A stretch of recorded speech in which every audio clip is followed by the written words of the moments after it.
Hi, and welcome back. Today we'll be focusing on the foods that you should be eliminating from your diet or minimizing. These foods would be foods that promote ill health or have the potential from detracting from your health. There will be some of the most common food allergens, processed foods, sugar, alcohol, and foods that maybe resemble food-like substances more than actually food. So at the top of our list is gluten. Now, what exactly is gluten? Gluten is the protein found in wheat, barley, rye, spelt, and kamut. It is also hidden in many of our processed foods, as well as found in oats due to our manufacturing processes. Now, how could it be that this staff of life, that this staple on the American diet, such as pizza, cookies, bread, chips, crackers, could actually be poisoning us or maybe even killing us?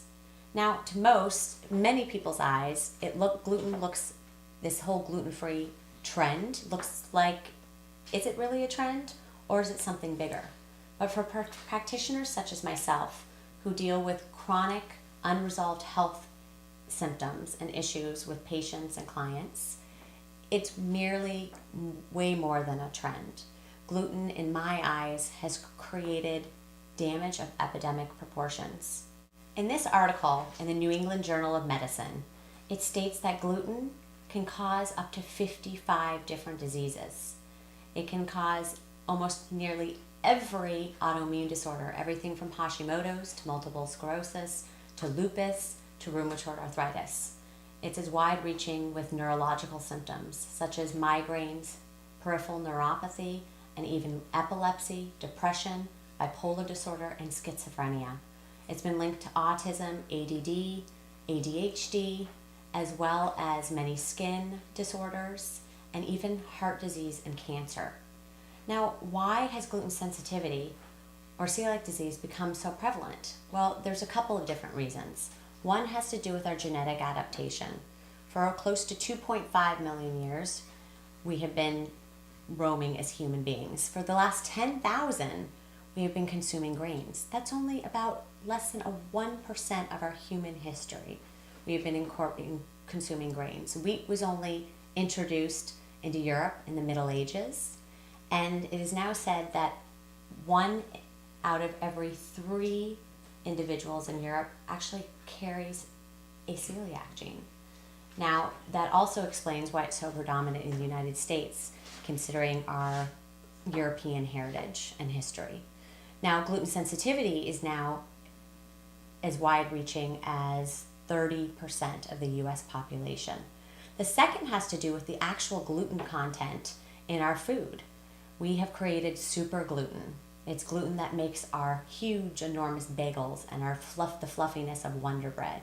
We have 50% more gluten content in our wheat than we did 50 years ago. So pure high levels of gluten is a trigger. Genetic adaptation is also a trigger. Now, the good news is that gluten sensitivity or celiac disease is 100% curable with a gluten-free diet. Now, this means for a minimum of 60-90 days, you're going to eliminate gluten 100%. It must be 100% for you to actually accurately determine if gluten is an issue.